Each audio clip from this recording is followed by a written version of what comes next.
All right, now we are official.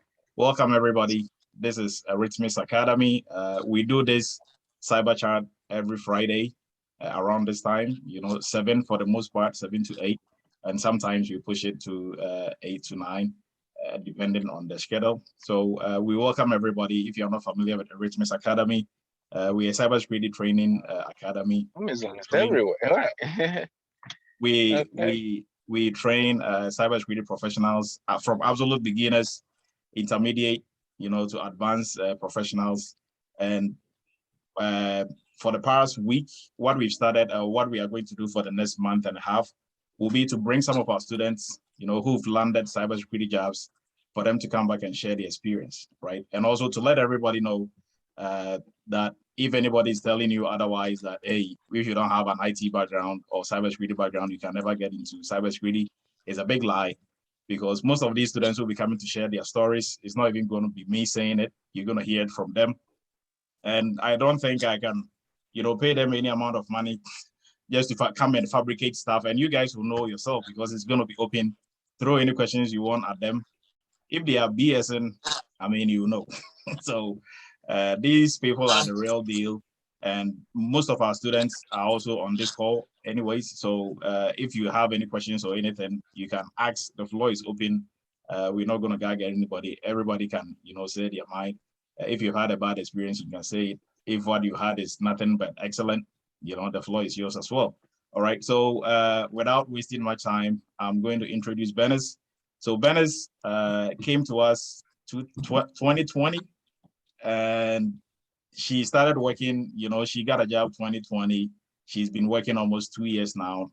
Almost 2 years now.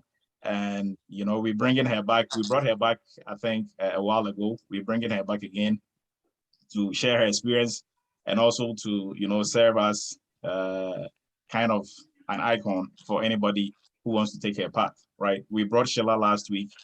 This week is going to be Venice. Next week we decided on who probably is going to be Isaac or like somebody else. And I'm not sure if Noah is on this call. So anybody who knows Noah, Noah landed his first cybersecurity job this week. Pretty excited about that. If he was here, I was going to give him the floor to just talk a little bit about it. But this is how like everything went. So backstory, Noah's interview, they got back to him and they said, hey, somebody is more qualified than you, but because you did so well on the interview, we're going to create another spot for you. So instead of picking the Nice. person who is most qualified, they saw the potential in him and they didn't let it go. Like they were not just going to sit on the sidelines and just let him go because they saw that he was an asset. And like the job that Noah was applying for, although we kind of touched on it here and there, it is about API. We didn't go full, in depth into API in the course because at entry level, you have to kind of master almost everything, to be able to be functional in all different areas. But this goes to show you that even though Noah did not specialize in software development or like the cybersecurity architecture side of the house, he knew enough, right, to be able to let them know that, hey, I can do the job. And they even created a new like position for him, even though he wasn't, like the top. He was up like top 2, right? So they created a spot for him, and now and his little concern was he didn't get the 120 he was looking for. They gave him 97, so that was a really bad day. Any which ways, we're gonna move forward. If he gets on, later on, we probably will let him talk a little bit, and if not, I mean, we're just gonna go on. So, introducing Venice again. Venice, pretty smart lady, sharp, on point. If you like, she needs help with anything, and like you direct her, all you have to do is just point her to the right direction, and then that's it. She's just gonna pick the ball and run with it. So I'm gonna introduce the floor to Venice. Venice, you can introduce yourself, and then I'll start with the questions. I'll ask you like a couple of questions, and then open the floor, and everybody can ask you whatever. Okay. All right, Venice, the floor is yours. Thank you for giving us this honor tonight. So you can go ahead, introduce yourself, and let everybody know you. All right. Thank you, Dr. Edu, for this opportunity, and good evening, everyone. So, as Dr. Edu said, I'm Venice upon, and pretty much he said everything. So, maybe I'll wait for his question. But as of now, I work with Maximus, supporting one of the federal agencies, and I work as an information assurance analyst in the compliance side of the program. So, that's it for now. All right, Venice, thanks for showing up once again. So my first question to you will be, what is your background? Like, what did you do before cybersecurity? Oh, okay, yeah. So back in Ghana, I studied land economy at KNUST. So when I moved here, I had to work in the health sector, even though that was not what I wanted, but just to pay bills and all that, I went into that field for a while. So when I decided to go to embark on a career, I researched around, talked to friends, and I decided cybersecurity was the right one for me. And to be precise, the compliance aspect, like looking at the job description of a cybersecurity analyst in the compliance side. So I decided to take that path.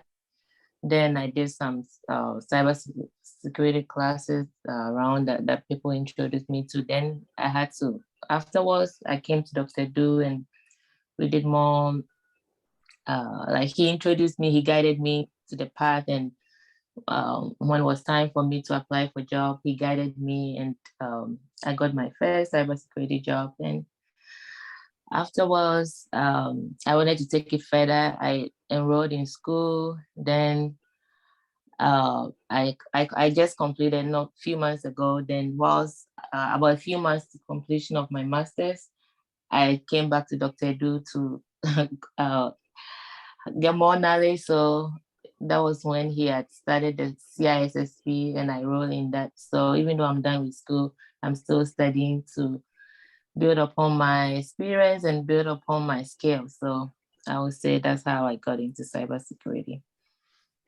Okay, Venice, so from what you're saying, you didn't have any prior IT background or cybersecurity background. No. And like, what was your first training? Because like when I met you, you were talking about you did, I think RMF training somewhere. Yeah, so I did. I went straight into the FISMA, we did the RMF framework specifically for FISMA. So I did the classes for that particular framework. Okay. And Before I got in touch okay, with and you. then from there, like, what was the next step? Because you also took Security Plus. Yes. Oh, yeah. I forgot about that. Yeah, I did Security Plus. Yes. And But how well did FESMA prepare you for Security Plus? I would say it's two different. The the FISMA aspect, just the framework, like just specifically for the FISMA, like to work in the federal side, but the Security Plus is more like the skills that you actually need as a cybersecurity analyst, because the FISMA is just for the federal aspect, like how they are standard in terms of cybersecurity. So the Security Plus, like you get introduced into more best practices and all the standards and the principles, and it introduces you a lot. Yeah, so I would say that would be the difference, because the FISMA is just a framework that the federal agencies uses. So for somebody starting off, you wouldn't advise they go take FESMA or just RMF? Oh, no. So it's better you start off with the Security Plus. You get to know your basis, because if you just jump into the FISMA, like how would I say, it's just the framework that the federal agencies use it, but this Security Plus, that one, it gives you more knowledge. Even to get a job, you need a Security Plus. It's something that they look out for. Is one of, you need to get a certification for something, because when you have it, they know that, oh, you know what you're doing. Because the RMF, you can just study, and like you need something to understand what you're doing, because if you don't understand your basics, you wouldn't even apply the FISMA and all that. So I would say yes, the Security Plus is very important, because you get to know, you understand the principles of the cybersecurity and get the basics before you build upon that, and decide, because the framework, there's a lot of frameworks out there. Then you decide which one you go into. Yeah. Okay, and most of the questions that most people who want to get into cybersecurity struggle with is, cybersecurity is a buzzword. People are talking about it, but what do cybersecurity professionals really do on the job on daily basis? So, what do you do on daily basis? Can you walk us through your day? Sure. Yeah. So, as you said, cybersecurity is broad, but what I do on the job pretty much is a compliance. Even So our first off, what is company, your job title? So didn't mean to cut you short. Well, like, what is your job title? information assurance analyst. It used to be information assurance analyst, but now information assurance specialist. But pretty much the same. I do the same thing, but to just change the title. So we support our agency support the federal, one of the federal agencies, their cybersecurity program, and we ensure that their information technology they are being protected from threat and vulnerability. So we have the GRC division, governance, regs, and compliance, and I am in the compliance team. So even with the compliance team, we have several teams ensuring that the organization, we ensure that the organization, they are in compliance with the FISMA framework. So on high level, that's what we do for the compliance team we do. So on daily basis, I don't have a set task that we do on daily basis, but we have a standard tax that we do like on monthly basis, and we have a quarterly basis. And most of our tax, when you are given a tax or a project, you are given a deadline or let's say due date. So they can give you a project and it can last for, depending on the due date they will give you, can last for a week, it can last for 2 weeks. Like the quarterly report that we do, the FISMA quarterly report, which is due by to DHS and OMB. That one, we do it on quarterly basis. It lasts for about 6 weeks. And on monthly basis too, we do report. I can get into that. We do monthly report. So that one, when it's due, like your lead can tell you, okay, I need it be done in maybe 3 days. I want to have the report, or I want to make sure you guys are done within 3 days. So on daily basis, there's no set. Every day is different based on what they will ask you to do. There are some days you don't pretty much do anything. You have to maybe get yourself busy, review some document, and sometimes when before next publish any documentation or any standards,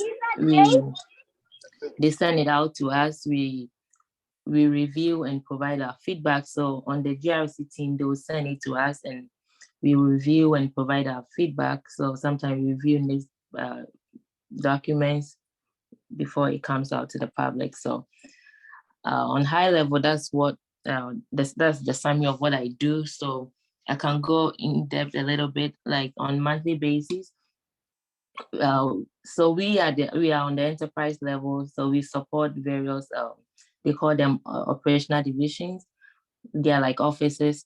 So they will submit their system inventory and weakness to us. Then we will make sure we analyze and review and make sure that it meets the organization minimum standard, looking out for any gaps, any discrepancy that they didn't meet based on the requirement. Then we will highlight, we do those in spreadsheet, we will highlight and send it back to them, that pointing out what they didn't meet, because if there's a gap, that means that they are not following the security requirement, and which if it can be a vulnerability to the environment or to the network. So we analyze those and send it back to them. So we do those on monthly basis, and on quarterly basis too, we do the FISMA reporting, which every federal agency has to do.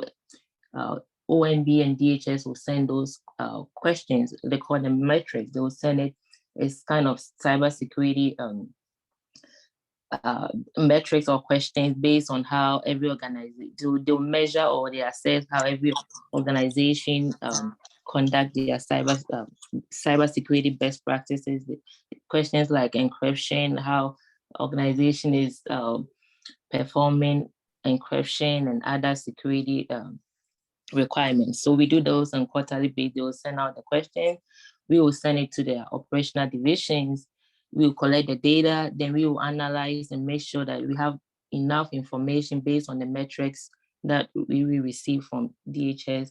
Then, but even before we analyze the report, our team we will draft or we will create a template, then we will send it out to the various offices, and they'll provide information to us. Then we will analyze and review and make sure we have much information. So like this position, you need to be very deep, like you have to have a soft skill, like you have to pay attention to details.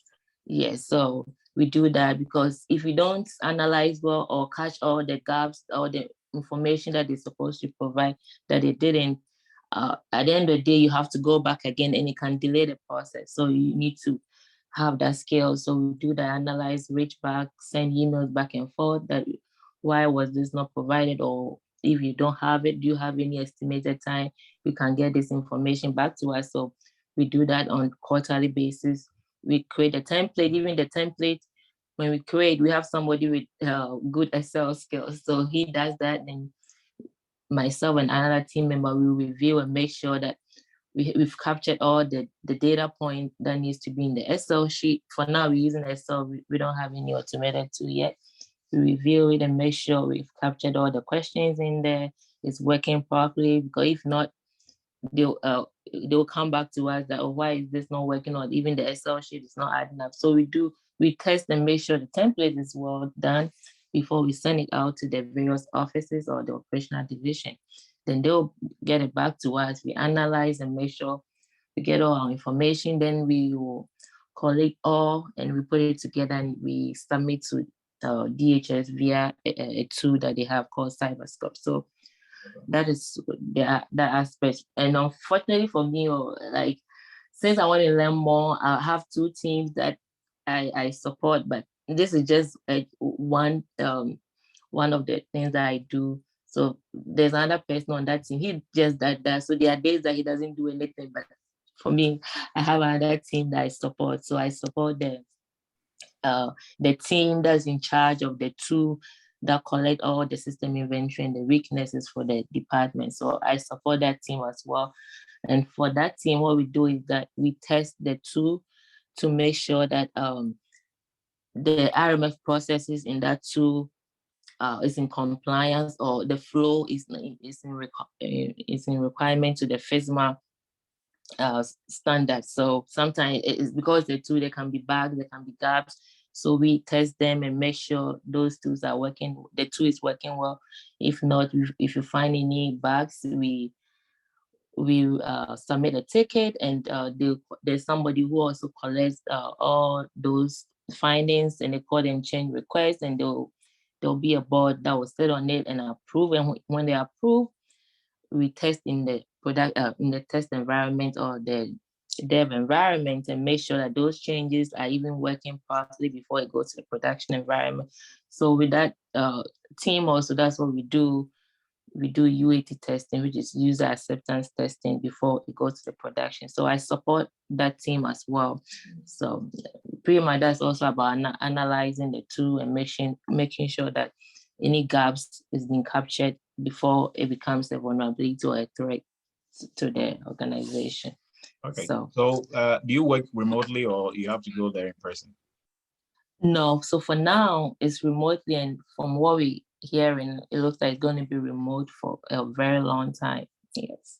Yeah. So for the past 2 years, you've been working remotely. Exactly. Yes. Okay.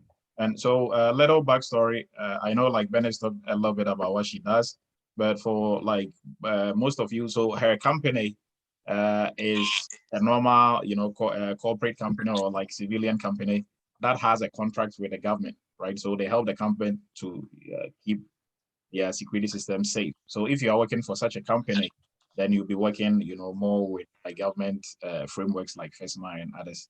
So that is what Venice's company does, right? And she's part of the team. So you also talked about teams. So you were talking about supporting different teams, and how is the organizational structure in terms of teams? In your organization, like how is it like? You work in like how many teams do you have, in the cybersecurity department, and how is it, arranged or like structured? Yeah, so on they have the directors, and so directors also work with the CIO and the CISSO. So under the directors, we have our various branch managers. So like the GRC, they have the GRC governance. What is GRC? Governance, risks, and compliance. So each of these divisions have their directors, and each division, like so when we take, let's take mine, which is the C, compliance, we have our director. So the deputy director for the GRC is in charge of the compliance. So under her, we have the branch manager, and under the branch manager, we have the leads. So under compliance, we have 3 teams, and each team also have their leads. So the compliance, the three teams is and what do you mean by lead? So the lead, team leader. Team lead, yes. Okay, team leaders. Okay. Yes. So they mostly they are on the government side, and the contract side. So the structure is a little bit different. So we support the government. So we are under those fairly. So under the compliance side, we have 3 teams, and each team also have their lead. So if you're on one of these teams, you work directly with the leads. Then the lead will report to the branch chief. So like, for instance, the compliance team, we have the FISMA reporting, FISMA audit, and the ARCHA, or as you call it, SGRC and team. So I support 2 of the FISMA and the ARCHA team. So that's how the structure is. And when we come to the contract side, so we are subcontractors, so we also have our own structure, and they have the main the main contractors also have their structure. But when we come to, let's say, the contract side or outside the government, I also have somebody I report to, and he also reports to somebody else. So it's a whole big structure. So you have to know who you have to report to in order, because if you don't know your lead, if you need something, you wouldn't know who to go to. So if you, on the contract side, you have to know who you are reporting to. And as a subcontractor too, we also have somebody we report to as the lead, and he also reports to our supervisor. So it's a big structure on its own. Yeah. So pretty much we follow the government structure because those are the people that we support. Yeah. So if you need something outside the project, you have to go to so we will go to our subcontractor, the lead, and he also, if he is above him, he goes to our supervisor. And on the supervisor also reports to a director. So on the contracts, I would say there's 3, that's the structure: the director, our supervisor, and our immediate lead. Yeah. Okay. And back to your daily routine. I know, like, we asked that, and that led into other areas. So from what I understand, from what you said, you make your own schedule. Pretty much, because let's say there's a task or a project that is giving you, they'll just give you the due date. So let's say you need to review the template. Like example, one of the tasks that we just did, she would say, even the branch chief said, oh, I need it by, he gave us 1 week, Tuesday to Tuesday. So when you wake up on the daily, because it's remote, you just have to do what you have to do. If you are done, you coordinate among the immediate team, our team members, then make sure that everything is done. Then we meet again the due date and go through and make sure that what he asked us to do has been done. So pretty much, yeah, they give you the task, they give it what to do, then they will give you the due date. So either you can do it everything within a day, but even though you're given the task to do, in between, they can ask you for something, or they can send you an email to do something. But it's pretty much, that's how I would say you do your own schedule, because they'll give you the project to do, and you have to decide when to get it done. But in between, they can send you emails for other petty stuff. So So like what you do, you guys do like projects. So they'll give you a project, they give you a timeline. Like you have to meet that timeline. If you meet, like if you are done earlier, then it means like there's really nothing for you to do, but like you have to find something to do, right? Yes, yeah, I would say pretty much that's how it is. Yes, unless maybe in between they can, even though when they ask you to do something else, they will still give you a deadline. You know, mostly there's not something that they want it now, like unless maybe it's something urgent, but pretty much that's how it is. Yes. Okay. So there are two hands up. I'll let them speak, but then I'll go through like 2 or 3 questions and then I'll open the floor up. And so, Venice, Okay. we've kind of gotten to know what you do, what you did before, cybersecurity.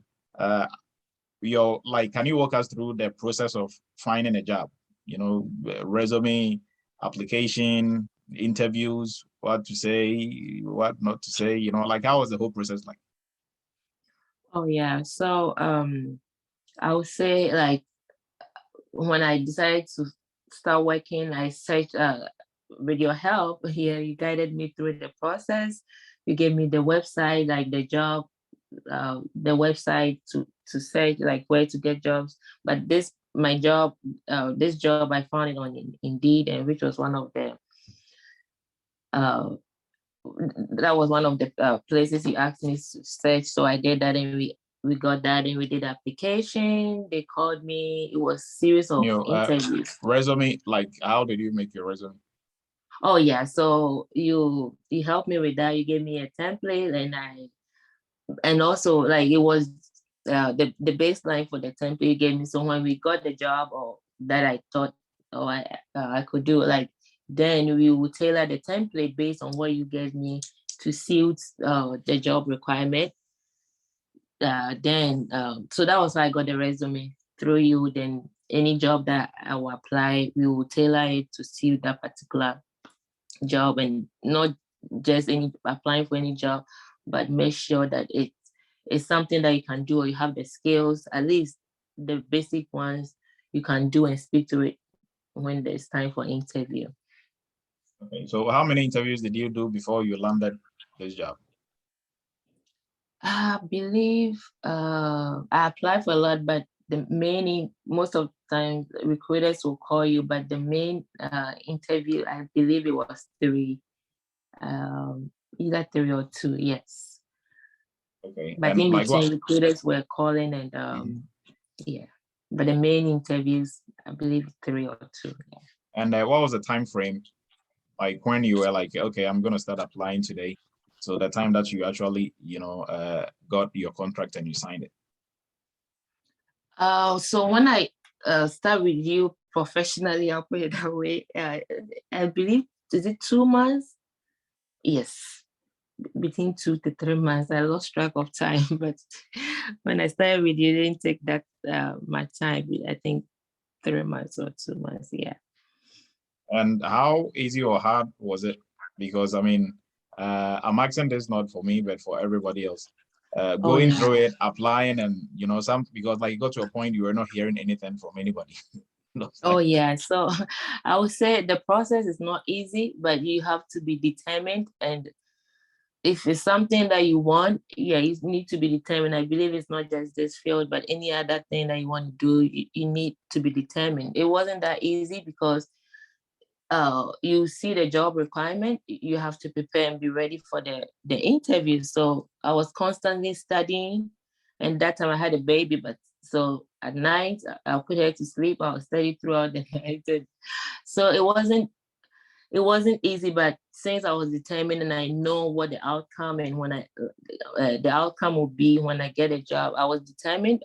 I kept studying, and you also encouraging me like because it prepares you. The more you study and the more you prepare for the process. When you land your job, you'll be more than ready because you had you have improved upon your skills enough that even though it might take long, you still don't give up, because the more you study, the more you prepare or whatever you have to do, and you keep doing it. By the time you land your dream job, you'll be more than ready. So I would say it wasn't easy, but at the end of the day, you have to know the goal, or you have to focus on what you want, then definitely it will come.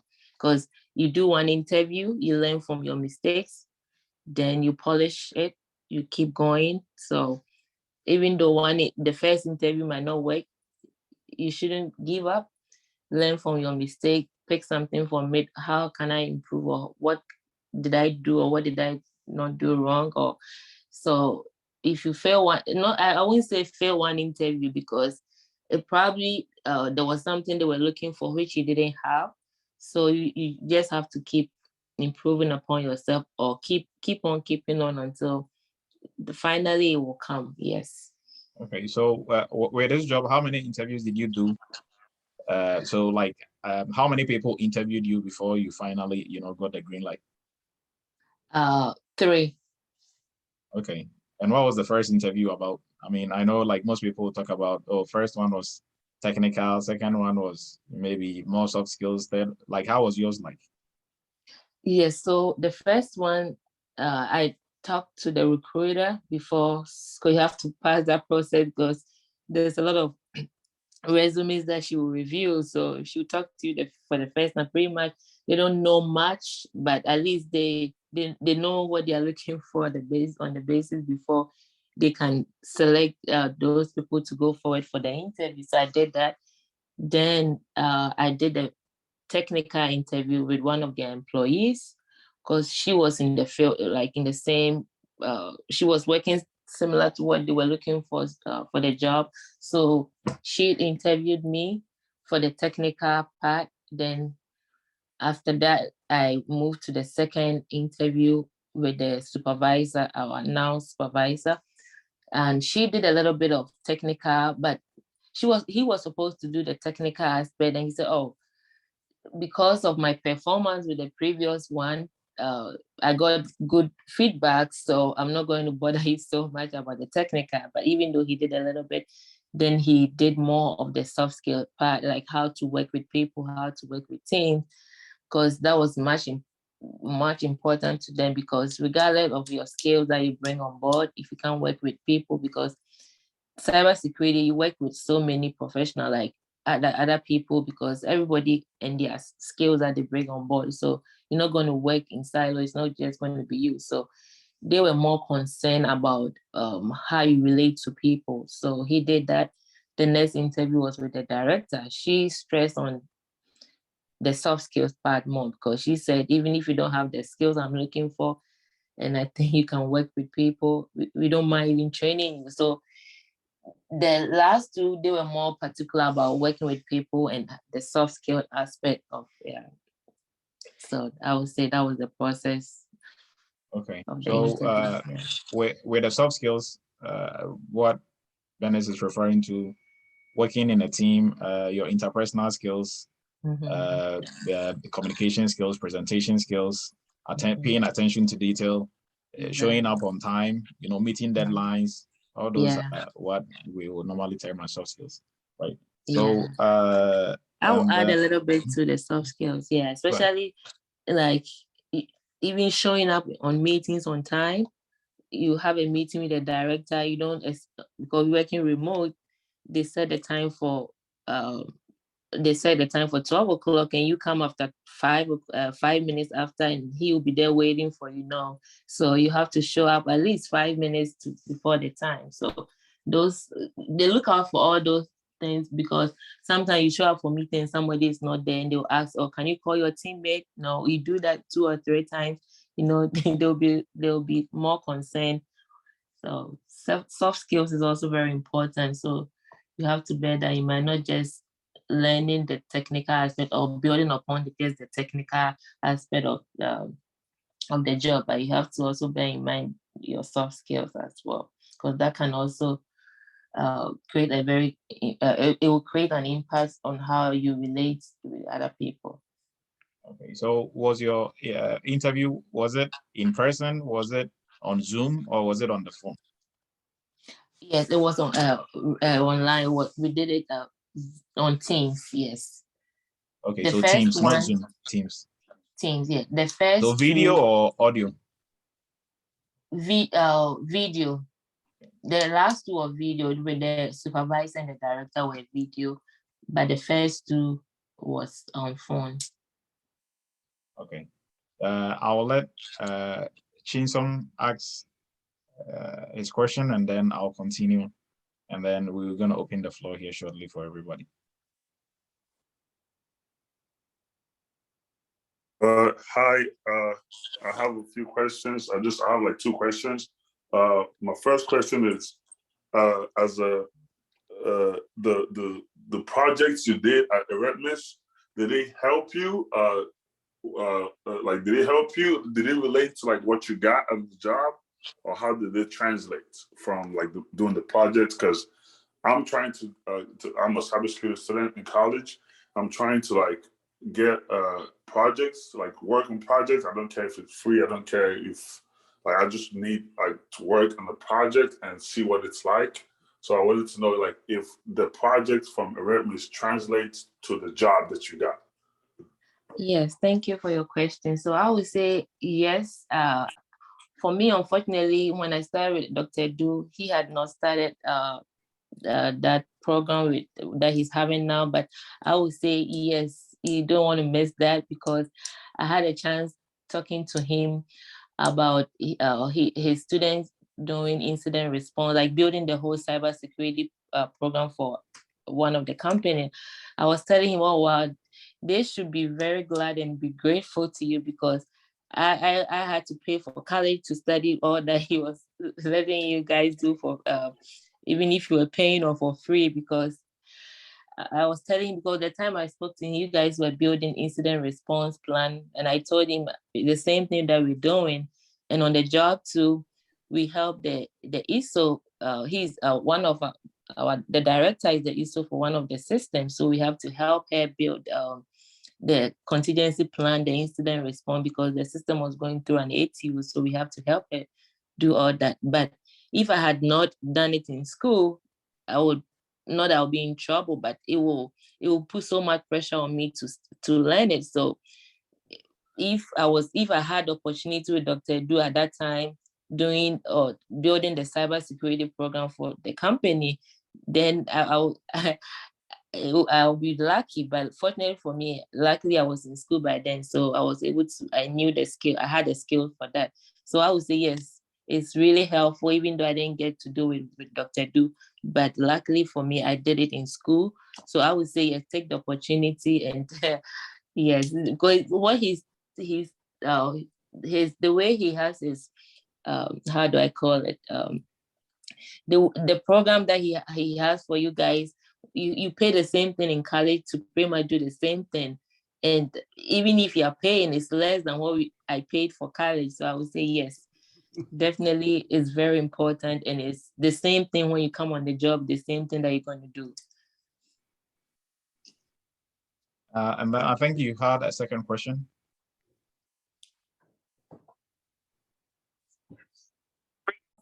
Yes, sir. Yes, sir. I do. My second question is, like, by the time you got the jobs, how many certifications did you get, and what are those certifications?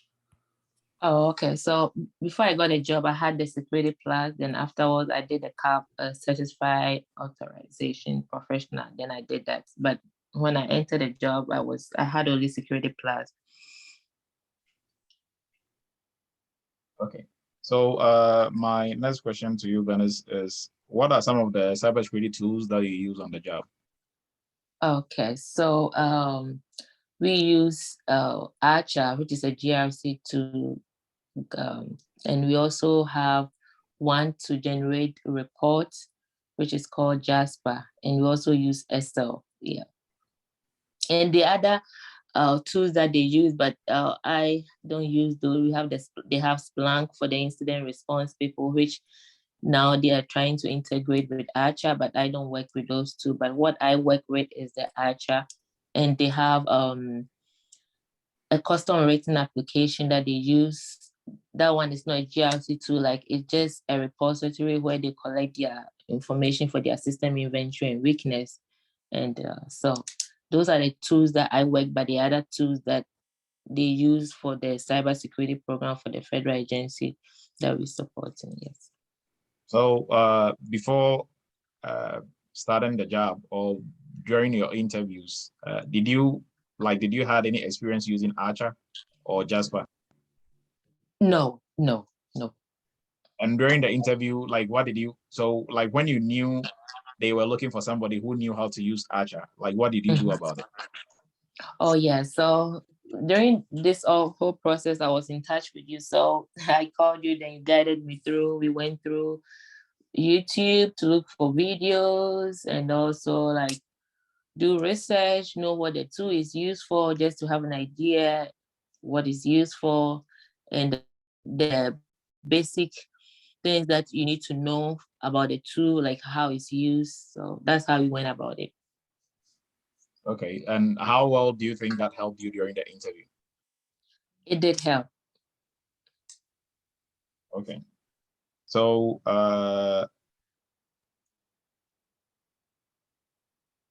and my next question is, walk us through, you got your job offer, you are so excited, you signed it. Now, first day on the job, how was it? And how did it go? Or like you can even give us your first week and first month. How was the integration, and feeling that, hey, can I really do what they want me to do here? And, looking back to see if you are really going to fit in, like how did it, getting into a new environment like that? How was it? Oh yeah. So yeah, it was the first day, you since you don't know what to expect, definitely you'll be a little bit nervous. But one thing I would say is that you have to believe in yourself. You have to believe in what you're bringing on board, because one thing that I realized, it wasn't, the first I would say was nerve-wracking, but after we introduced ourselves, because there were other new people on the team, then I realized that, I'm even better off, or I think I have more skills than some of them. So that gave me more confidence. But aside, I would say that even no matter the experience that you're bringing on board, 5 years, 15 years, they will not just handle anything to you just like that. They will still train you or take you through how it's done in their environment. Because if you mess up, it's going to be on them. So before they hand anything to you, they give you, like even the Archer, for instance, before they'll create an account for you, they'll give you a user guide to walk you through, and you have to even start with in the dev environment before you have access to the other part. So there are SOPs, standard of procedure, for everything that you do. The monthly report that we do, even just analyzing and all that, we have SOP.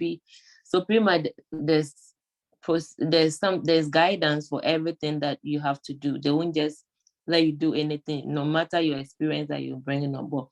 One of my team members, he has his doctorate. He's also, he lectured in one of the schools, but he's still with us. But even with all his degree and experience, he's been a manager somewhere else and all that. But even with that, he still has to go through stuff with us from the bottom and all the way up. So I would say the first day, obviously, you because you don't know what to expect, but when you get to know the environment and they give you access to their documents to review. So they gave me documents to review how things are done and all that before. Then, so it all boils down to, you have to be ready to learn. So if only you are ready to learn, then you'll be okay. Yes. Okay, so thank you, Venice. Now we're gonna open the floor. I mean, I'm not the one who has questions. I know a lot of you have, you have like your own questions. Go ahead, Mike. So now the floor is open. You can ask any question you want. So please raise your hand virtually, and then I'm gonna call you, and you can ask your question. Go ahead, Mike. Okay. How you doing, Dr. Adu? Good, Mike. Yourself? Good. I'm doing fine. The question I had for Bernice was, say for instance, you get a project and they're giving you 2 weeks to do it. On a typical project, how much research and investigation is involved as opposed to maybe troubleshooting or actually, providing the report that they need? In other words, what is your percentage of research that you have to do as opposed to some of the actual duties that you're required to do when you're given those projects? Yeah, thank you. So what I do is more of compliance.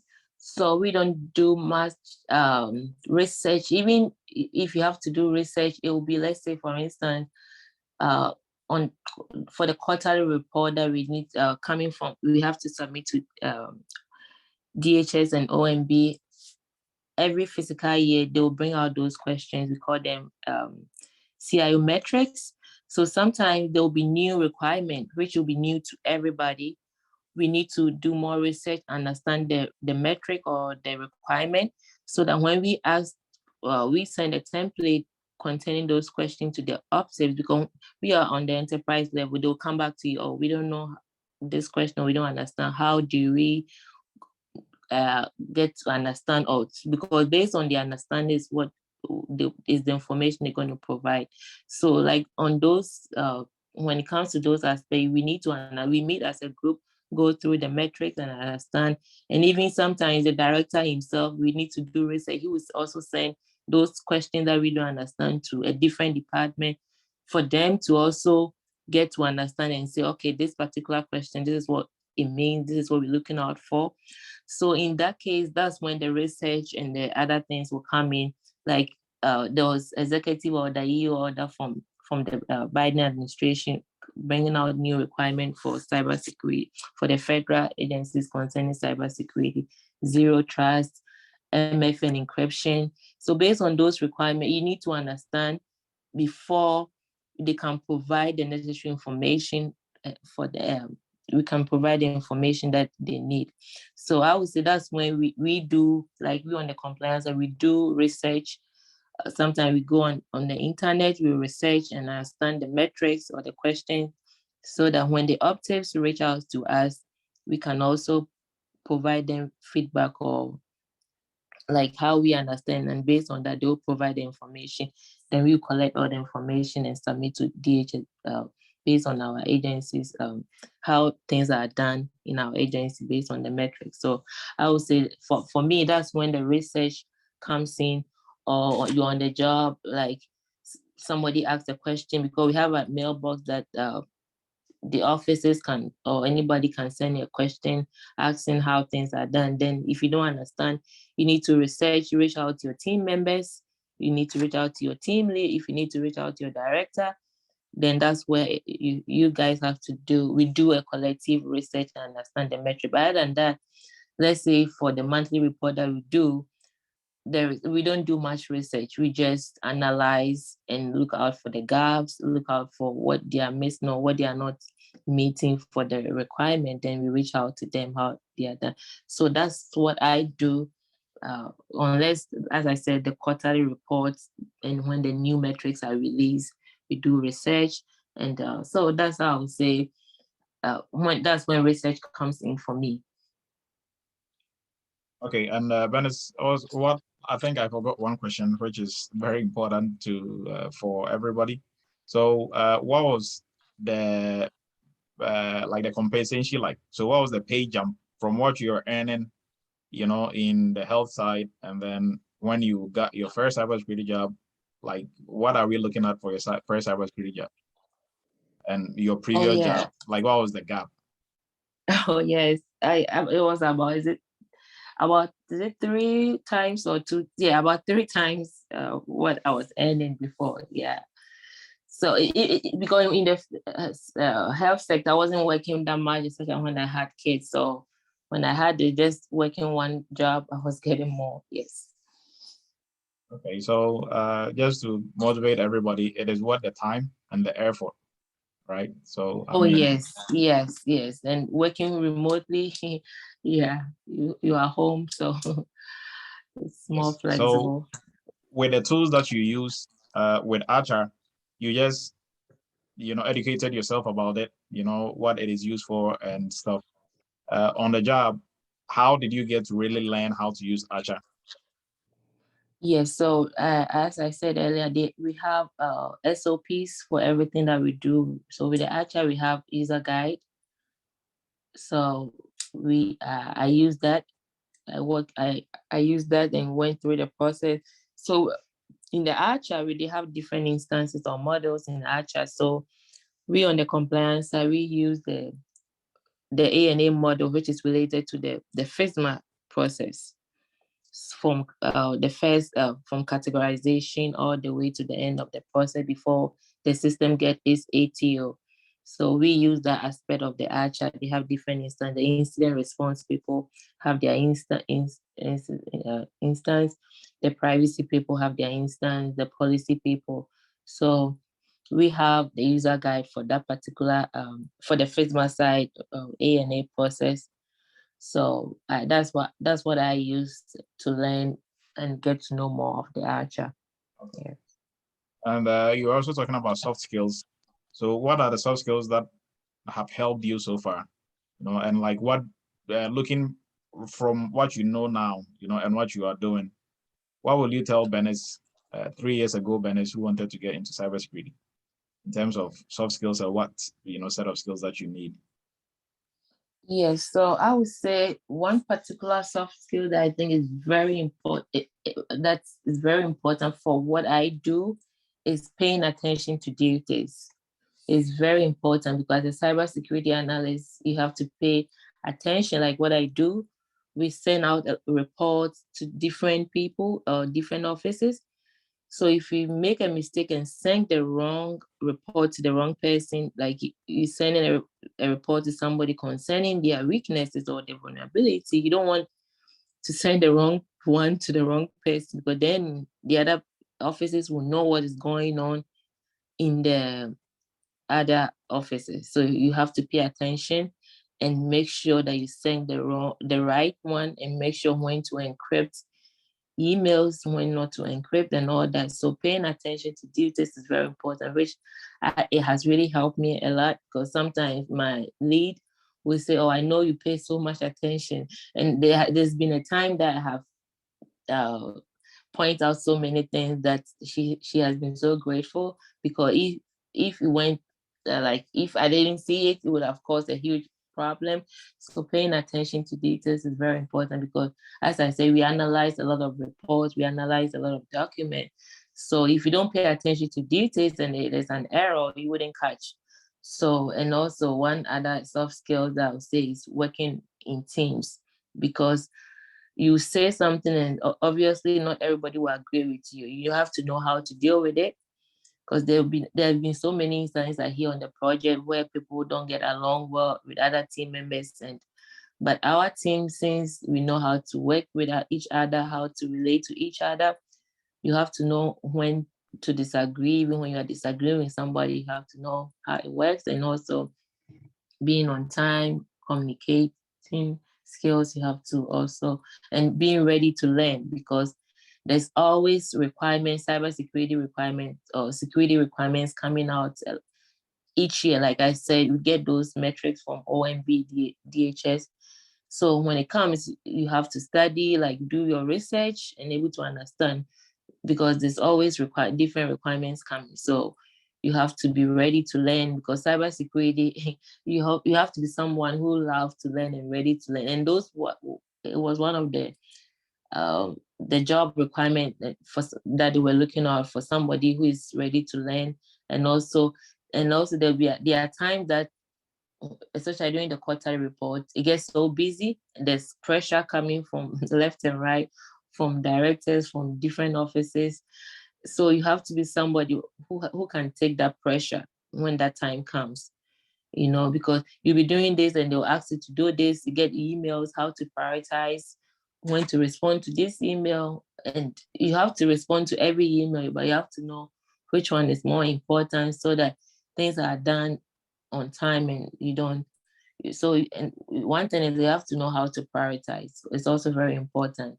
Know which one is urgent and attend to those before you get to those ones that do not require much attention. So those are the things I would say is very important. Okay, and so we talked about soft skills. What about technical skills? What has helped you so far? And also, you are currently in our CISSP course. Is that helping in any way? And I mean, what are some of the technical skills that people should also look out for or pay more attention to? Yes, so the CSSP is also helping me a lot. So I would say, for me personally, I would say with what I do, uh, Excel, even I think because we do deal a lot with spreadsheet. So if what you're going to do has to do with a lot of analyzing data, you have to also have the skills like the Excel skills and build upon it. So even myself, as I'm studying the CISSP, I'm also building upon my Excel skills because we deal with a lot of spreadsheet analyzing the data. Because sometimes you get into meetings and you have a spreadsheet open, how to get information and all that. So for me, I would say for now, aside learning the CISSP and all the other cybersecurity skills, technically you also have to have a little bit of Excel background, which will really help. Okay, and I think if anybody on last week's cybersecurity chat, if you remember, I think Sheila said something similar, that now she has to also start learning Excel because they are starting to use Excel. So that is something for you to put in your toolbox. Excel is not hard, it's easy to learn. It's not a cybersecurity tool per se, but it's a tool that, I mean, if you know how to use it, from what Venice and Sheila said, it is going to help you as a cybersecurity professional as well. And what I want to go into now is into certifications and college, right? So, Venice, when we met, you wanted to start your master's degree, and I told you no. So she like wanted to start like your master's in cybersecurity because you thought that was going to help and boost, you know, your chances of getting a job. I told you no. From somebody who has a PhD, I put that off, and I put it off for a reason, and told you when will be appropriate for you to get it. And how did that play out? You know, like, was it a good advice, or maybe I was just being jealous about your master's in cybersecurity? Now you have it because you just Yeah. completed school. So like, how did that work out? Oh yeah, I think it's a good advice. Yes. So like if you have the certification, like the security plus, which has given you the basic and the skills that you need to enter into the job, I for the start I would say it's good because the security plus will introduce you to all the skills that you need to start the cybersecurity. So when you get a job, then you know the path to go. Then if you want to go to school, then that's fine. Yeah. Okay, so for anybody who is thinking about just getting a master's in cybersecurity, you rather advise them to take the route, get a job, and then look into maybe starting a degree or a master's of some sort. Yeah. So like if you want to get a job, yeah, I would say you can start with that to build up because so one thing also I've seen it that the cybersecurity is broad, and even with school, there's so many aspects of cybersecurity that you want to go into.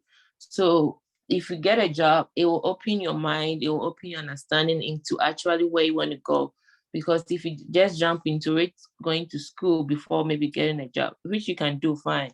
It depends on what you want. But if you get a basic, like start from the security plus, get a job, you get more insight into what the cybersecurity is, the various aspects, then that will introduce you into exactly the career that you want or where you think you have your strength is, and it will help you make better decision when you want to go to school. Okay, thank you on that, Venice. Anybody has any question for Venice? Any questions? Go ahead, Frank. Okay. Thank you, Bernice, for taking time out of your schedule to come and share with us what the transition is going to be like coming from one career to the cybersecurity industry. So we thank you for taking time to share with us. Want to ask a couple questions. I want to ask a question about the resume. I want to ask the question about a little bit more specific about the projects that you do. And then I want to talk about what type of platform or medium do you guys as a team use to stay in communication with each other? Okay. And I know you mentioned emails. So let's start with the resume. Bernice, was there any particular aspect of your resume that you remember from any of your interviews, beginning with the first one, that Mhm. kind of stood out and that the interviewer may have commented on, mentioned, or liked? Yes. So, Venice, can you please like, hold one for me? I think no we're getting problem. some feedback. Let me mute everybody and then you can unmute yourself and answer Yeah, this. I turned my volume down to see if that helped too, Doc. Okay. All right, Venice, you can go ahead and unmute yourself and then Okay. yeah.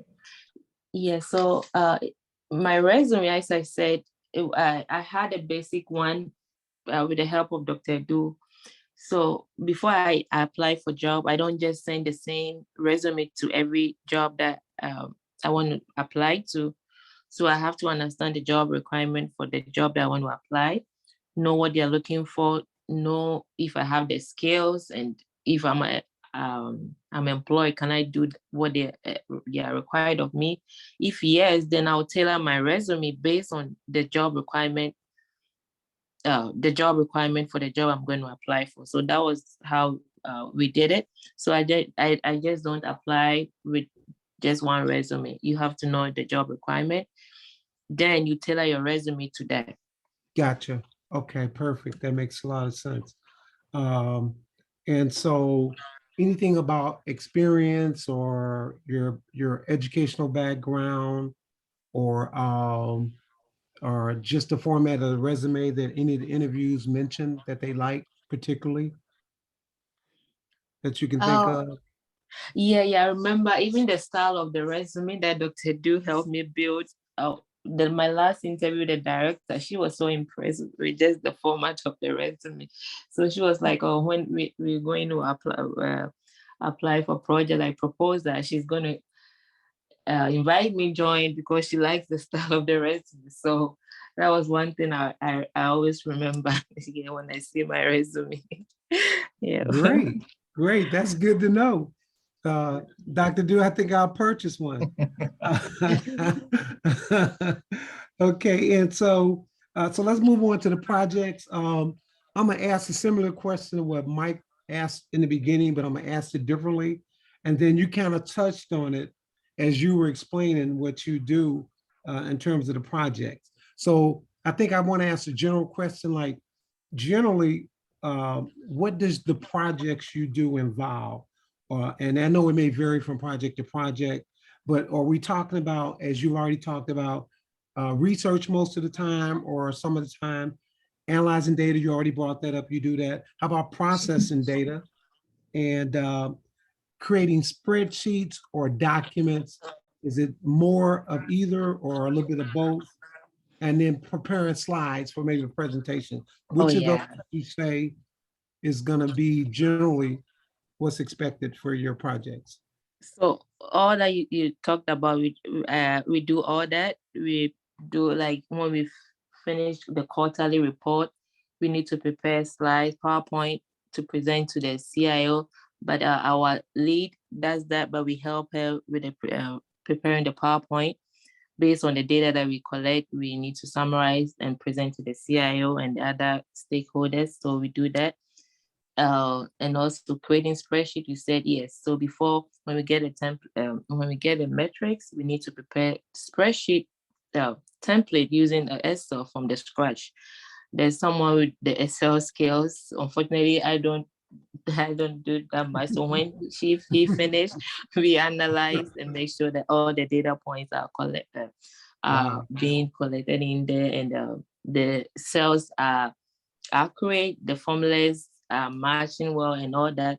So yes, somebody does the template, but if you have that skill, I believe you'll be called upon all the time and you'll be more like, because that's not like our team, we are, even the lead herself doesn't know how much Excel. So there's one person in there who has to do the Excel work. Then we analyze, and with our little skill, we use that to do the data analysis and Yes, because the monthly report we have to analyze. So you need to have the basics to be able to analyze the data Wow. that is in a spreadsheet. And I Wow. think that's what I believe I answered your question. If I left anything out, let me know. Then No, you did a great job. Bernie, so you're saying you have to set the formulas for the columns, say on the spreadsheets? yes, so You have to like go. since we're building this Excel sheet, we have different tabs or in the Excel, like different book. We have one book and we have different sheet. So and we have to make sure, because at the end of the day we need one big data or one information to present to DHS OMB based on the metric. So there's a lot of formulas that go into it. So at the end of the day, we can have one information. So there's formulas involved in the Excel sheet, but as I said, there's somebody who create a template. Yes. So if you don't have it, but at least you need to have the basic Excel skills. So you need that to do the data analysis. But as Dr. Liu said, it's not something difficult if you're not going to build a template. But even with that, as time goes on, they will transition into an automated tool where all the optics or the officers will put in their data, which is now becoming a requirement for the federal agencies. So maybe as time goes on, this spreadsheet might go away. Even if it won't go away for data collection, most of those will be done in a tool. So you just need the basic Excel skills just to filter data and all that. Yeah. Perfect. Bernie's last question for now. I have one other, but I'll stop after this one. Could you just kind of walk us through your day in terms of what is your expected time of day that all your teammates or members of the company should start checking their emails? Do you guys use another medium or platform in order to communicate with each other? Or is it just mainly emails that you have to check throughout the day? And say, for instance, so would you start checking your emails by 9 o'clock? How long throughout the day are you required to kind of, be in contact or expect contact from one of your team members or staff person until what, 5 o'clock, 6 o'clock, 12 o'clock at night, 2 a.m. in the morning? Yeah, so the first thing you have to do, or the first thing I do, and which everybody does, you log on into your computer. You first have to check your email because everything is done through emails or Teams. We use Outlook, so you have to check your emails because that's where if there's a task or a project that you have to do, it will be sent through. That's the main mode of communication. So when you start work, I start at 9 o'clock to 5. I Okay. first check my email, and definitely you might have a lot of emails, so you have to know, as I say, you have to prioritize which one you have to respond to. So the first thing you do is to check your emails. And we have Teams for meetings. It used to be WebEx, but they transitioned to Teams. So we have days that we have meetings, set days for meetings that all the compliance team meet, and we have quarterly meeting for the GRC division. So all those, there's calendar invites. So you know that this particular day there's a meeting, and if there's going to be any meeting, they'll always send the invite ahead of time. So you know that this particular day I have meeting, this particular time I have meeting, unless there's an emergency. Like when we have the quarterly reports, those days, those times, or that period, about that 6 weeks that we have to get that report. Meeting can be called at any time because you know that's a critical point. So when you are in that period, you have to be ready. Like those days, you don't want to leave and go to Walmart when you know that a meeting can be sent at any time. So with that, you have to be glued to your computer. So yeah, so there are days like that. As I say, you have to be ready for the pressure. Emails will be coming here and there. But other than that, the meetings are set ahead of time. So even if you have an appointment and you have to go, like, okay, I have to come back at this time. And even if you have to go somewhere, you send an email, you let your team members know, okay, I'll be here. So when a message comes, because we have one, most of the time, because we work as a team, everybody's copied on an email. So even if you don't see it or you lose track of it, they will let you know. And that's why I say you have to know how to work with people, because if we are in good terms with everybody, and even if you miss an email, don't wait for you to miss the meeting before they'll be looking for you. They'll always alert you. Oh, I don't see the meeting, what's happening? Like today, I had to call one of my team members, but unfortunately for him, his computer wasn't working, so he has to restart, but he has to join in through phone then later on. So you have to know how to work with other people. So even if you miss a meeting, they can cover for you, or they can say, okay, he's coming, or that, or yeah. So there are days like that is so busy when you are in that period of time where you have to prepare for a report. But we use Teams, and we have Outlook for emails, and yeah. Okay, Bertie. So the most important soft skill sounds like is having people skills and being a team player. Yeah. Perfect. Thank you, Bernice. You're welcome. Cynthia, go ahead. Yes, Venice, my question is, you said you when you find the job description, you tune your resume to that. Some of the jobs they request that you add your URL link, like other like your LinkedIn Mm-hmm. or your Indeed, like any other thing you have. They'll ask you to put it there. Website page you have, they'll ask you to put it there. So do you go to those pages and change the resume there over there too? Because I guess they'll be checking. I don't know if they check, but there's been a couple of them. They will ask me to put my web, like the URLs that I have, LinkedIn and other web pages that I have, website or I don't know whatever. But they asked me to do that. So do you go and change it, or you didn't have like LinkedIn and all those things? No, so when I said you have to tailor your resume based on the job description, like you have to put what you can do, not like, I'm not saying like put what you can do, because let's say if I work in a maximum, like where I'm working now, and I'm preparing my resumes that I did this, I have done a lot of things. But when I see a job that they are requiring for, let's say, job A is asking for somebody who can use Archer.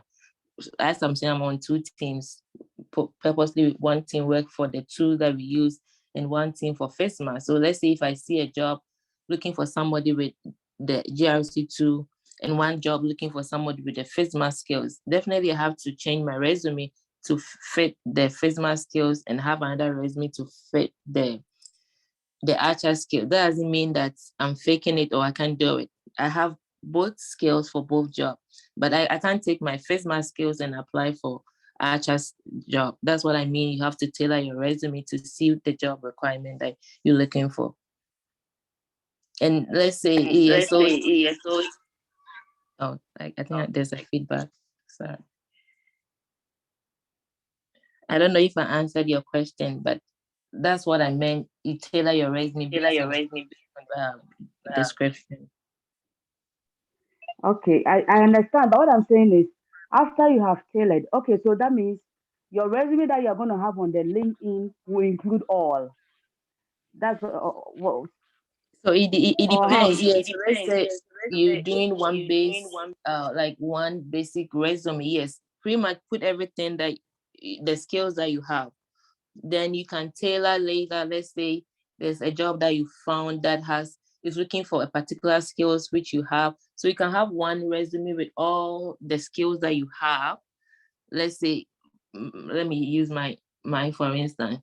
I did land economy. So if I found a job with land economy, looking for land economy skills, and I think that's now I want to go in there, I can't put my cybersecurity skills there. But let's say on LinkedIn, I have, if you go on my LinkedIn page, I've indicated I went to KNUST, I did land economy, I went to UMDC, I did this. It's all there. But when I'm looking for a job, I can't put all my skills together and apply for the job. Definitely, I have to tailor it based on what the job is looking for. Okay, all right, thank you. You're welcome. Okay, and to add to what Cynthia was asking, so Cynthia's, I think her point is, if you tailor your resume to fit a specific job, right? And then on the different job websites, you've posted some resumes on there that people can easily see it and contact you. Would they not say, hey, you know, like you have the skills here and you have the skills there? And that is exactly what Venice, you know, also alluded to or answered. So your resume, you know, is supposed to capture a snapshot of what you can do pertaining to what job you're applying for, right? So if you want to put every skill that you have in the world on a resume, you're going to have a full book for some of us. And nobody wants to look at your 10-page resume. Your resume should be at least 2 pages. And you cannot put everything you've ever done in this world on 2 pages. Right? Even if, like, even one job, if you have to analyze and put every single thing that you did in terms of skills and knowledge, it's not gonna, like, all of it is not gonna fit on 1 page. So resume is like an overview of what you've done, you know, that pertains to that specific job. So now, I don't think if you are applying to my company for a job, right, and you're applying for a job as a driver, and I find your resume on LinkedIn and that says you're a cybersecurity professional, I'm gonna say you are lying because you can drive, and on LinkedIn it says you're a cybersecurity professional. So because you're a cybersecurity professional, that doesn't mean you don't have any other skills and you cannot do any other job. Right? So don't really worry about that. I mean, I think your focus shouldn't, like, don't really, I mean, and plus they don't even have the time to go around and checking you out. You know, for you are important, but you're not that important to them. Right? What matters is what you say during interviews.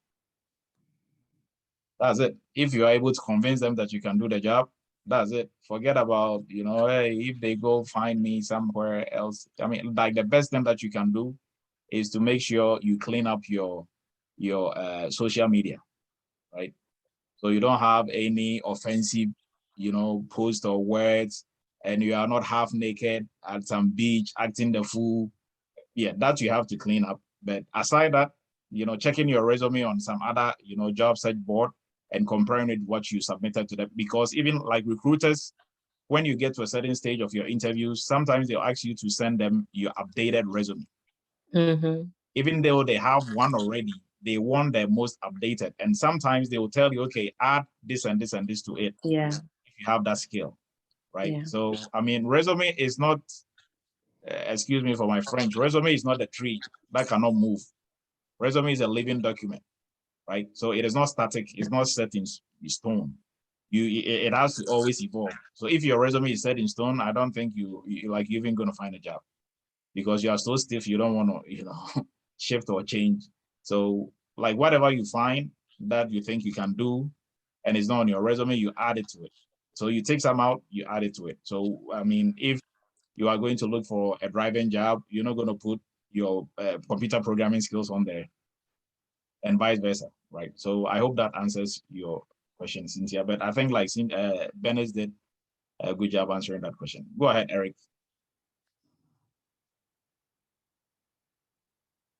Yeah, thank you, Bernice. Thank you, Dr. Du. That was a good presentation. My question is about, you said that you work on a compliance.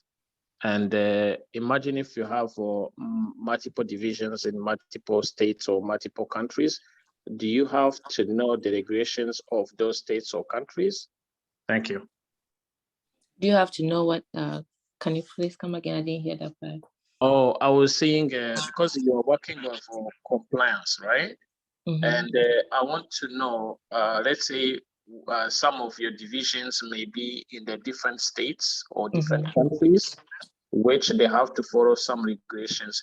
Do you have to know those regulations of those states or countries to meet your goals or your objectives? Yes, so thank you. So, like, let's take the federal government, for example. They all use the same framework, which is the FISMA, which I work with. So regardless of where their system is located, though, let's say their system is located outside US, definitely they'll abide by the cybersecurity rule. But when it comes to securing the system, you have to use the FISMA law, because those are the FISMA law is the FISMA law, which has the RMF, has the baseline or the minimum security that all federal systems have to use to secure their or protect their system. So regardless of where their system is, you still need to use the FISMA Act to protect your system, aside abiding by the cybersecurity laws and regulations in other countries where you might find your system.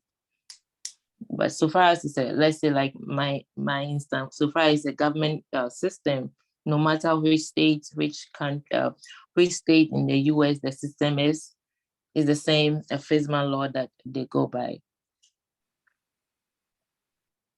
Okay, thank you.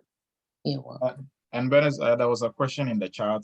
So Ernest want to know about security clearance. Since your company is working for the government, were you required to have a security clearance before you got a job, or do you have a security clearance now? So walk us through that process. Yes, and just for anybody who is not familiar with clearance and security clearance, when you work for the government, because the government mostly deal with sensitive data, they have to do a background investigation and give you what we call clearance. So if they check you out and you are good, you have the clearance. So there are 3 different levels of clearance. So you have your secret, top secret, and then sometimes they have like the public clearance and stuff, but those are like lower ones. But for the government is secret, top secret, and then they have one with even lie detector test. So so go ahead, just for anybody who is not familiar with. Yeah, I think Dr. Lee, you touched on that topic because I know you know much about the clearance level. Yeah, so like as Dr. Lee said, it's based on the project or the information that you'll be given to work on, or what you're going to work on, the sensitivity of the information that will determine the type of clearance that you need before you even start the work. But for ours, we just needed a public trust and I didn't have it. So you have to be eligible. You have to, they will ask you, do you have anything that will prevent you for having the background check, or ours is the public trust. Is the lowest of the clearance, as Dr. Du said, there are levels of clearance. But before they employ, they will ask you if there's anything that prevents you, because they will do an intensive background check, not the regular background check. They'll go a little bit further, asking a lot of questions. It's also another process that you go through, but I didn't need to have it, but I have to, you have to make sure that there's nothing that will prevent you from getting the public trust that they were requiring for, but I didn't need to have it. I didn't have it. Mm-hmm. Okay, thank you, Venice. Anybody has any questions? And I think, okay, Frank, go ahead. Please unmute yourself. Okay, thank you, Bernice, again, for sharing with us. Let me see, I gotta close this out real quick. My question is, how far away, let me try to get rid of this feedback. How far away are you from your actual job or the company's office? About 45 minutes. Oh, so you're close. Mm-hmm. Okay. But okay. there's one of my team leads, he is in Arizona. Okay. And then my other question, I just got all this feedback for some reason. My other question is, let's see, asked about that. Okay. And one more question. Okay. Okay. So let's just talk about team meetings. So there's oh yeah, I know what the other question was. Is there like a monthly, a weekly scheduling for the team meetings? And I know that can vary based on what projects are put, in front of the company to work on. How does that usually work? Is there a format for that? Can you plan your week like 2 weeks ahead, knowing that schedule is not going to change, or how does that work? Yeah.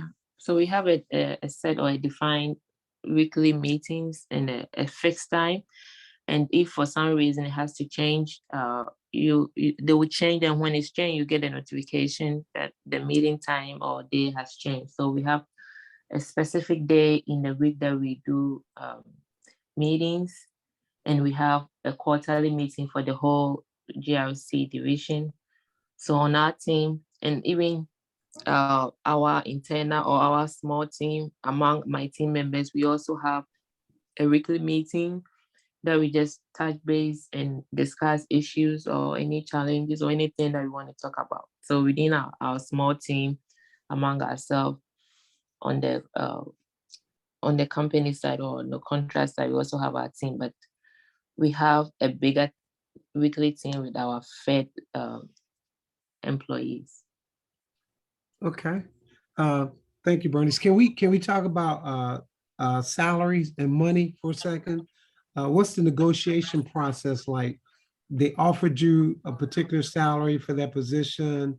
Was there any room for negotiation, or did they just tell you this is what it is, and here's where we start you at? How does that salary process begin? Yeah, thank you. So they asked what they asked what I want, and I told them. Then they said okay. So when I was offered a job, I got more than what was advertised or what I saw on the job, the job that they advertised. So I got more than that. So I don't know. I didn't ask for what reason. I don't know if it was based on what I did or based on the interview I did, but I got more than they offered me more. Yeah. All right, great. Thank you, Bernice. You're welcome. All right. I think Frank is next. Go ahead. Hi, Venice. Thanks for sharing your story with us. And I've heard a lot about you from Dr. Edu. At one point, I had an interview that he even wanted me to talk to you about it, about the Archer suit before having that interview. So my question is about the Archer. It seems you can access that on anywhere, like YouTube. It's kind of limited. So before you prepared for your interview, did you have like a paid way? I mean, did you pay your way to get access to the Archer program or the software or something? Yes. So Because yeah. I did that on Udemy. I got, even with that, it was for the system admin. So I didn't really, it was because I wasn't going in as a system admin, but there was a video on that, and I just to get an understanding of what is done.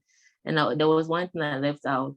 Even my supervisor who did the third interview, he was like, because the supervisor on the prime contractor wanted to meet me before I start work. So he told me, you know what, just let him know what you know, what you know about the Archer. Because as I said, they need to know, you can't know everything. That's what you have to bear in mind. So even when they ask you something in the interview, then let them know that based on the skills that you have and what you're bringing in, and you being smart, you are willing to learn. Because if you use something similar, or even if you not use anything at all, based on how your interview went, they know like you are willing to learn. As I said, there's procedures or SOPs for everything that you're going to do. So I remember he telling me that let him know that this is what you can do and what you know about it. Just tell him what you know. And at the end of the day, yes, I told them this is what I know about the Archer. This is what I can do with Archer. You can't know everything. As I said, even in the Archer, is a very big tool, and is used for so many things. So even ourselves, we are just limited to just an instance of the whole big Archer, and other people also using it for other things. So somebody might come with an Archer experience, but using it for different things than what maybe they will be employed for. Let's say if you're an incident response, monitoring the network, see what the network traffic and all that, you might use Archer in a different way. I have used Archer, but in a different way for the RMF process. So let's say if I want to go into incident response, I will tell them I know Archer, but I've used it for this. It might be different the workflow or the data flow in there might be different. But so far as they know, you have the knowledge. So you have reading about it and having the knowledge what the tool is used for, I believe is good enough. And knowing that they know your skills and you willing to learn, because one of the job requirement was they need somebody who is willing to learn. So if you're able to exhibit that skills, and even if you don't, if not even use the tool, because the tool is not something, it's not something difficult. As I said, there's process, the process is documented, how to get to this, how to get to this. Like today, for instance, I had to work with the technical people. They had to even call me to show them how the process is done, because they are on the back end, we are at the front end, telling users how to use the tool. They called me being at the front end, how the process is done, and I have to take them through. But they are the technical people implementing the tool for the agency. So that's one thing I would say. You can't know everything, but your willingness, when you exhibit that skills, it will go a long way. All right, thank you. You're welcome. All right, thank you, Venice. And also for everybody, some of the tools, some of the companies or some of the brand names are gracious enough to have like a community version where you can, and that is what we use in the entry level, right? So you can download those and play with it. Archer is not one of them. And you as an individual, you cannot buy Archer and use it at home. Like the license is expensive, very expensive. Even if like they want to sell it to you as an individual, it's probably going to be more than 10,000. And like Venice was saying, Archer on its own, they have like different varieties of it for different things. So if you buy one version, maybe that is not what you're even going to use on the job, even though it has the name Archer still, and it's the same company, right? So some of the tools, some of the most popular ones when you go through the entry-level course, but then that is a starting point, right? And if you know how to use Splunk, you can easily use Archer, right? They are used for almost the same thing, but even for Splunk, we can use it for like financial stuff. You can use it for so many other different things, not only for cybersecurity. Okay, so that is just to add to that. And I think somebody had their hand up. I don't remember who. That was me, Dr. Oh, Do. go ahead. No, it was me, but you just answered my question because by curiosity, I wanted to know Archer, who is the vendor? So you just answered. Once you know one of them, it's fine. So I'm good now. Yes. Because like let's say if like Nessus didn't have like a community version, their paid version starts from like $6,000. And I don't think you know, like you have $6,000 to spend just to play, and you're not even sure if that is what you're going to be using on the job, right? But from last time when Isaac was speaking about like his like current job, right? They were using, I think, Splunk, and they are switching to QRadar, right? So, I mean, he knows Splunk, so transitioning to QRadar wouldn't be a big problem, right? But at least you have to know some tools, right? So, and before we wrap up, I think I saw Noah. Noah is here. So, everybody, Noah is the man now. Noah landed his first cybersecurity job. And we can all say congratulations to Noah. And if we open the floor to Noah to say a word or two, I mean, everybody, most of you who have been here, consistently, you probably know Noah. And he's also been very vocal when it comes to the job placement and doing interviews and stuff. I think Noah has done like, I don't know, 300 interviews. Go ahead, Noah. All right, thank you, Doctor. Not up to 300, but I tried. Well, finally, Yeah. with your help, sir, I Mm-hmm. was Your volume is a bit down. Your volume is a bit down. Okay. Is it better now? Yes. Yes. Okay, sir. I said it's not up to 300, but I was able to get one at the hand. Not just one, but I have a couple, to be honest with you. So, because the interview process really helped me a lot, not just to understand more about the job, but also to have a better understanding of how to defend yourself and how to get ready for anything that is coming out there. And with the help of you, doctor, you've been so helpful right from the start till date. It's been a long journey for me, but I never gave up. And you always tell me that I know you can do it. You shouldn't give up. Just keep pushing yourself whenever you're ready. That's what you always tell me. So, and I guess when I was ready, I put myself out there, and it was really a great experience. And also, it's something worth, devoting your time for. And the cybersecurity class has been so helpful. Everything that I learned from you has always been what it's supposed to be, which is the good part about it. Not like learning something and being out there and you finding something else. What you learn is what you would use to defend yourself. So, but finally, I got there and still pushing it, still working pretty hard to keep going at the same time. I'm getting my laptop tomorrow anyway. Doctor, just telling you. So, so that's just it from my side. Yeah. So and if you can like let us know, I know like we're talking about like the money.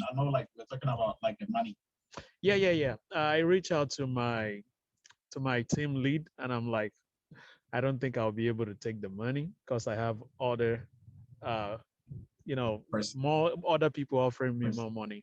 So it was like, well, he knows what I'm talking about, but I shouldn't think about the money alone. I should think about the environment. He chose me to work with him because before getting the offer from them, it was like, oh, they choose somebody else. But I did pretty well with my interview that they couldn't find a reason why they wouldn't take me. So he said he would try to create another space for me. So which he did, and he later got back to me like, oh, okay, I finally got approval. I can get you in. So I'm like, okay. So when I talked about the pay, it was like, don't just look about that. I'm giving you a good thing. You have chance of buying stock with the company. You have all these benefits, tuition fee as well in case you're willing to learn more. We're gonna be paying for it. So no, I just look at that and let me know. I'm like, okay. So I thought about it as well. I have another job who is offering more, but at the same time, it may not be a good place for me to work. So I just decided to go with this one. And can we talk about numbers, Noah? Like, what are we talking about in terms of what these people are offering, and then the more, and then the more. What they offered me, you mean the pay rate, sir, right? Yes.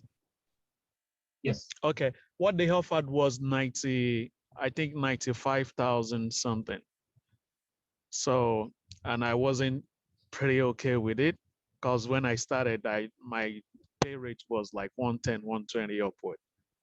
So when they said 95,000, I'm like, no. But the man has really worked a lot to get me onto the team. But the other jobs that I have waiting, I have around 115, 110 from there. Okay. So I was like, okay, I'm okay. It's just like 10 minutes away from my home, which all I have to do is just ride my scooter down there. So I'm like, okay. And it's hybrid, but you can also work from home if you want. So you don't have to come to the office. So I just decided to go with it. Okay. And two last questions. What do you have a degree in, Noah? Like, what is your degree in?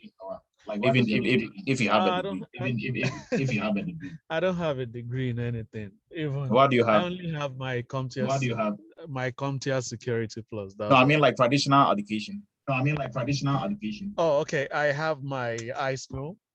But I don't have like a bachelor. Yeah, but I don't have bachelor. But on my resume, I have it as bachelor's in progress, which I'm working on as well. Okay. But they didn't really look at that. They don't care about it as long as you can defend yourself at work. Okay. And is this your first cybersecurity job? Did you have any cybersecurity background or IT background? No, I don't have any IT background. It's my first time getting in. Okay. And you are fighting over 95 and 120. Yeah, I'm fighting, sir. Okay, that's good. Hey, congrats, Noah. Doctor, Hey, congrats, Noah. thank you, sir. You told me to take it because I was like, oh, I'm worried about the pay. So you just said, okay, don't worry, it's just for a start with no degree, nothing. I don't think it's a bad pay. Yes. And I mean, once you get on, they like you already. So you can always push. So Yeah. when you get on the team and now Right. they see what you can deliver, Right. yeah, you can obviously ask for more. All right, sir. All right, Noah, congrats. Everybody can congratulate Noah. Noah really worked hard. Congratulations. Congrats, Noah. Congratulations, Noah. All right, everybody. So, I mean, Noah has been here for the longest, during all these, our meetings and stuff. So, we cannot make this up. And there were some people who were in the class with Noah when he started. So, I mean, all right, Noah, Congratulations, my guy. Congratulations, my guy. Thanks, everybody. Thanks, everyone. Oh, yeah. I think like Musa talked to Noah when he was about to write the security plus, right? Yes. Yes. Oh, yeah. Right. Yes. Yes. Nice one. I think Noah should take us out. Yeah, a special treat. Yeah, I'm working on that. Yeah, you should. I have a nice restaurant here, so me, I like fufu. Oh my goodness. Ato, No. again, that is. I know that's All right. So No, I'm proud everybody, of you. Thank you, everyone. I appreciate it. Thanks, everyone. So I appreciate everybody's time. Venice, it's been an honor. We appreciate your time. Thank you for taking time out of your busy schedule to share your experience as a cybersecurity professional with us. Next week, we are going to have another cybersecurity professional, still one of our own, to come and share their experience on the job. And we do this as a learning process for everybody who want to get onto the job market, for you to really, get behind the scenes and see what is really going on and happening. And to know that, if you come to Eretmis and we tell you something, we are not BSN or we don't know what we're talking about. Right? If you follow exactly what we tell you, you are going to be successful. And not just that, if you put in the work, it's not going to be easy. I mean, if I tell you it's easy, it's a big lie, but it's doable, right? It is very doable. You can do it. Because if it was easy, guess what? Everybody would have been a cybersecurity professional with 150,000 salary. But not everybody is doing it because it's not easy, right? And it is worth your time and worth your effort. So if you want to make cybersecurity a career, please go for it. Work hard, even if it's not through Eretmis. I'll tell you, work hard, steady. Keep pushing. You're finally gonna get there, right? Because it is really worth it. I'm gonna give the floor to Ricardo and my chief here, and then after that we're gonna wrap it up. Go ahead, Ricardo. Yeah, good.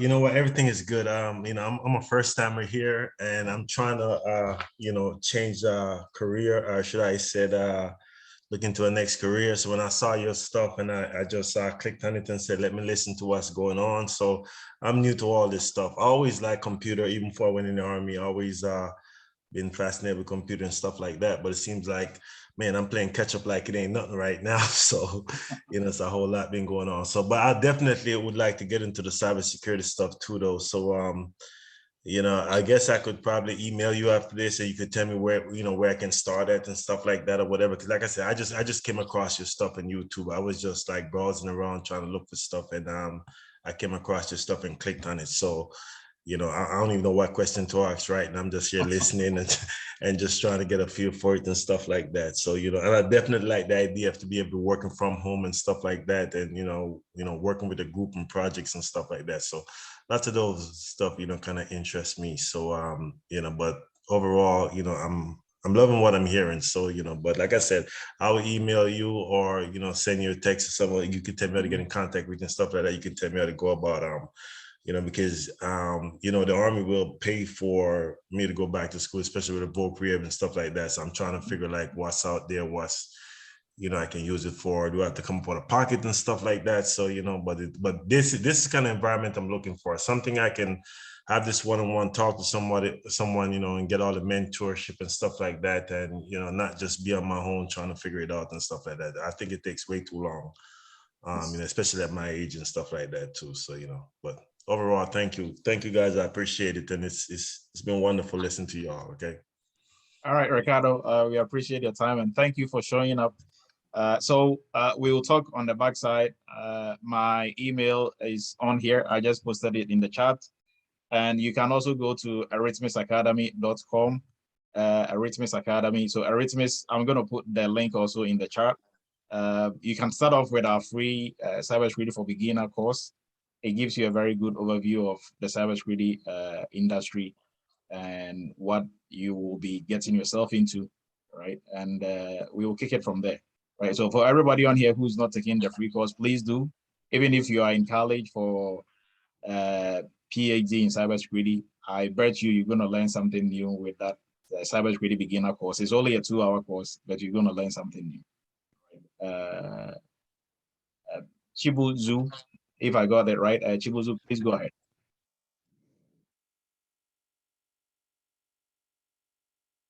Please unmute yourself. Yeah. Hello, good evening, Dr. Good evening, everyone. I have a question to Noah. Congratulations, first of all, for your new study for your job. That's not absolutely. My question is referring to your resume. As you said that this is your first job. Please, your volume, I can barely hear you. If you can increase your volume a little bit. Okay.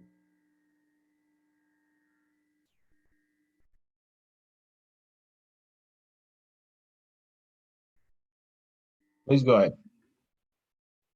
Is that okay, man? Yes. Okay, right. I say I have a question for Mr. Nur and Ms. Brown. So my question is in reference to your resume, as he has said earlier that this is the first cybersecurity or IT job you have done. I just want to know how you tell us the resume, because sometimes after you finish your training or maybe you have a degree or other qualification or certifications you had in your resume. But really they like to see some experience you had previously than directly to what you did. I just want you to explain a little more light on that. So that's one difficult thing I think most of us are fighting to excel. Okay, so if I got you right, you're asking about like resumes, how we're going to help you with your resume after the training. So our entry-level course, we have it broken down into 3 main pieces. So we have the knowledge piece that we teach you everything that you need, specifically geared towards Security Plus, but it covers more than you need for Security Plus. And then the second portion, hands-on training, we take you through the tools that we are talking about, some of the very popular cybersecurity tools that you encounter on the job. And the last portion of it is job placement assistance. So the job placement assistance, we take you through a full-blown course on applying for jobs, interviews, mock interviews, your resume, how to set up your LinkedIn. So we will cover all that, right? So I don't know if that covers your question. So we're not just gonna tell you to go fend for yourself. We'll walk you through, and Noah can attest to that.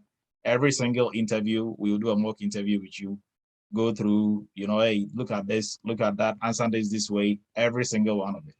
I mean, by that time, you're like the money you paid for your course will be far gone, but you know, we will still be here doing the job, right? So for only $3,000, I don't think you're gonna get that anywhere. People who pay 40,000 and 60,000 at colleges, when you finish, you're on your own, right? But here we take it personal. You know, we want to keep the family together, so we go above and beyond to help you.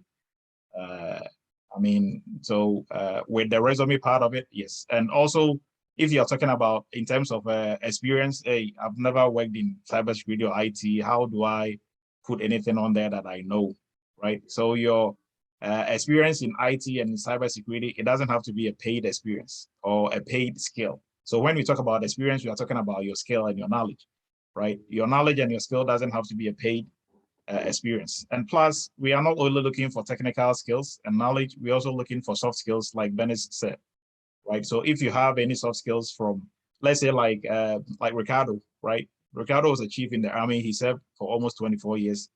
You can't tell me Ricardo don't have anything to offer in cybersecurity in terms of soft skills.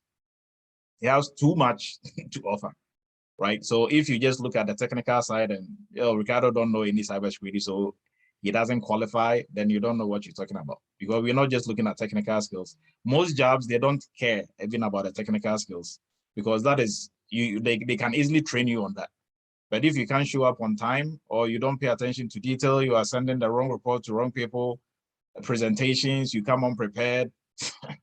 I mean, they can't really help you with that. But with the technical, if you don't know Archer, they can teach you, or give you some guidance. But I mean, they can't come and wake you up in the morning.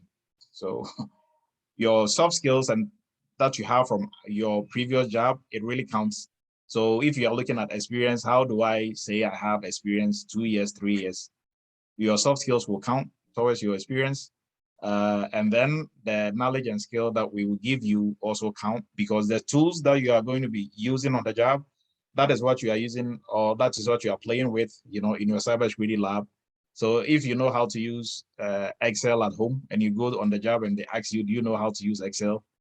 I mean, it's the same Excel that you're going to be using. If it's Splunk, it's the same Splunk that you're going to be using, right? So that is how we go about the job aspect, right? The job placement, because from all these people, Venice didn't have any prior cybersecurity working experience. Sheila didn't have any. Noah didn't have any. Isaac didn't. I mean, like the list, I can keep going on and on, right? So I hope that answers your question. Yeah. So basically, what I answer is that your previous experience, let's say your previous experience doesn't related to cybersecurity, it doesn't really matter. So what matters is, let's say you can use your industrial training or your training that you got from international academy. You can use it to apply, or other your soft skill and your technical skill can help you to get into the job. Okay, so I think I'll explain that a bit more. So your previous experience matters, right? Is the soft skills part, we call something transferable skills. So if you were, let's say, like you used to drive Uber, right? You might think there's no way in the world being a taxi driver or driving Uber, that is like, there's no way, nothing from there is going to relate to cybersecurity or into IT. It does, because guess what? Driving Uber, you are dealing with human beings. You have to be polite. You have to be nice. When people go out of their way to piss you off, you still have to keep your cool, smile, and then kind of curse them in your head, but not, say it. So all those are soft skills, right? All those are people skills that you are developing over time. So now when you are getting into cybersecurity, what we are going to add to you is your technical knowledge and technical skills. Together with your soft skills, if you drove for 15 years, 10 years, and because don't even take it from me. When we're done, maybe all that I'm saying is BS. When we are done, go to Indeed, go to LinkedIn, go to all these job sites, pull up cybersecurity jobs. So type in cyber or cyber jobs, look at the job description. After that, look at the skills that they are looking for, right? You will see maybe somebody who have working knowledge of Splunk, working knowledge of this. They'll talk about the technical stuff, and then they'll jump into good communication skills, good interpersonal skills, good team player, good. If all those were not skills they were looking for, why do they add it to the technical skills they are looking for, right? And if you have those skills already, they are looking for 10 skills, 5 of it is technical, 5 of it is soft skills, and you are telling me you don't have any experience from your previous job that you can transfer to this job, well, then I don't know what you're talking about. right? And with your technical knowledge and your technical skills, if you know how to use the tool, if you have the knowledge about it, you qualify. So you don't have to necessarily, because like, then when are you going to get your first cybersecurity job? If you are waiting for somebody to give you those skills, right? So in any job, if right now you want to transition into a different job that is not IT, you're always going to have some skills that are transferable, right? And reason why we have transferable skills is in every job you are dealing with human beings. So if you know how to deal with people, you can work in any industry, any environment, because those skills are very critical, and those skills are the skills that are going to even earn you more money than your technical knowledge, right? So you can be the most technical medical doctor. If you can't deal with people, you can never head a hospital. The one who is barely, who was barely a doctor in his class, who barely passed, guess what? He's going to be the one heading the entire hospital and making more money. And you're going to be the best surgeon in the world. Nobody cares. You're just going to be at the technical level. That's it. You can't handle people, right? So people skills, soft skills, and everything that Venice talked about. I mean, mostly, when we bring our panelists in, I'll let them, talk about it. For you guys to know, real hand is not BS, because you have to be all-rounded, know your technical skills and know this. Technical skills are easy to teach. I can teach you technical skills in 2 to 3 months for you to become very proficient. But soft skills, I mean, those you have to, develop over years and time. That is why whatever that you've ever done in your life will all contribute to your success in cybersecurity today. Okay. So I hope that answers your question.